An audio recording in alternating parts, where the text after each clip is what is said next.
Hello guys, welcome back to my blog. तर ह्या व्हिडिओचा intro मी आता शूट करते कारण मी इंट्रो शूट करायला विसरली होती. व्हिडिओ एडिट करताना मला आठवलं की मी इंट्रो शूट केलाच नाही आहे आणि डायरेक्ट व्हिडिओ चालू झाली आहे.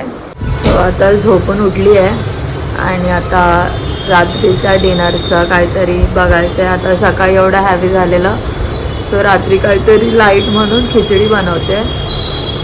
खिचडी पापड आणि त्याच्यासोबत काहीतरी. सो मी फर्स्ट टाईम नाही, ह्याच्या आधी पण मी खिचडी बनवली आहे, पण मला ती एकदम ड्रायवाली खिचडी नाही आवडत, थोडी ओली असते ती आवडते. सो बघूया मी खिचडी कशी बनवते. आता मी हे वॉश करून घेतले. तुम्हाला डाळ क्लिअर दिसत असेल कुठली कुठली आहे. सो आता याच्यात पाणी टाकून हाफ आवर सोक करून ठेवायचं आहे. सो आता मी ते तांदूळ आणि डाळमध्ये पाणी टाकून ठेवलं आहे आणि आता ऑनियन वगैरे चॉप करून घेते. आणि बेसिकली ही खिचडी बनवायला जास्त काय लागत नाही इन्ग्रेडियंट, फक्त ऑनियन, टॅमॅटो, कोथिंबीर, कढीपत्ता आणि लसूण ह्याच बेसिक इन्ग्रेडियंट्सनी बनते. मग कधी असं असेल ना की काय बनवायचा कंटाळा आला तर तुम्ही लोक हेही बनवू शकता.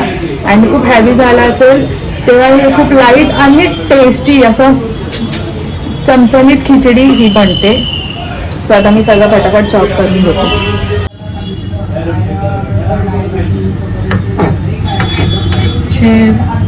लांब लांब कापून घ्यायचे कारण इन द एंड आहे कुकरमध्येच शिजवायचं आहे. सो जास्त पण बारीक चॉप करायची गरज नाही.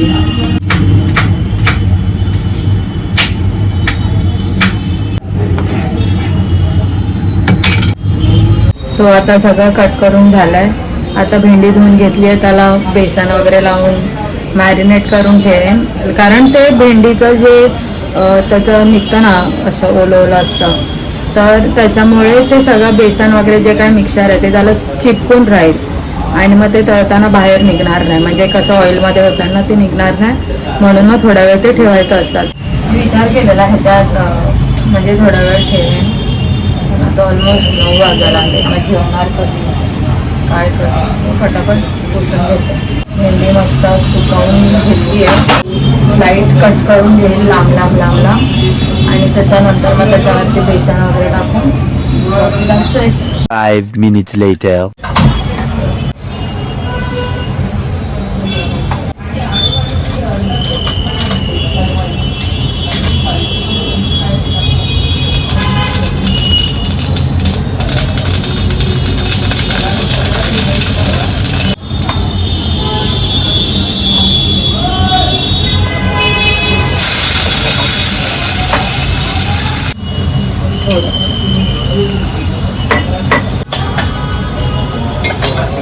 थोडं गोल्डन ब्राऊन झाल्यावर मग त्याच्यात टाकणार टोमॅटो.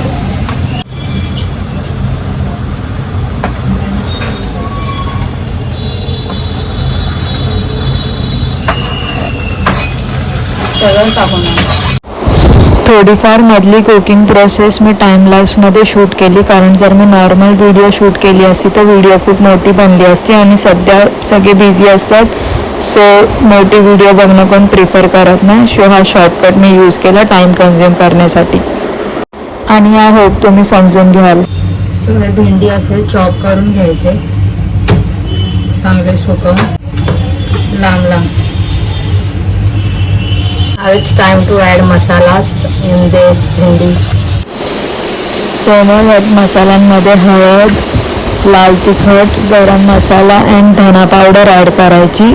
त्याच्यासोबत मीठ आणि बेसन पीठ पण नंतर वरून टाकायचं आणि ह्याला हलक्या हाताने मिक्स करून घ्यायचं. कारण भेंडीचा जे त्याच्या आतून निघतं ओला असं काहीतरी त्याचं जे टेक्स्चर आतमधलं असतं त्याच्यामुळे मग ते खूप स्टिकी होतं. म्हणून जास्त चिवकवत नाही बसायचं, वरच्यावर मिक्स करायचं. आणि ह्याच्यात मैदा पण ऑप्शनल आहे, तुम्ही टाकू शकता, त्याने क्रिस्पी होतं. सो ट्राय करा ही नक्की रेसिपी आणि खाऊन बघा.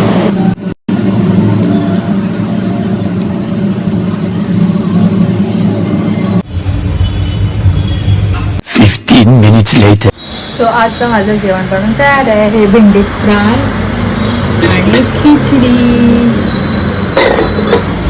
स्वतः जेवेन आणि मग झोपेन. सो व्हिडिओचा एंड मी इकडेच करते. गुड नाईट आणि bye bye guys. and please do like, share and subscribe my video, and sorry for inconsistency. Bye bye.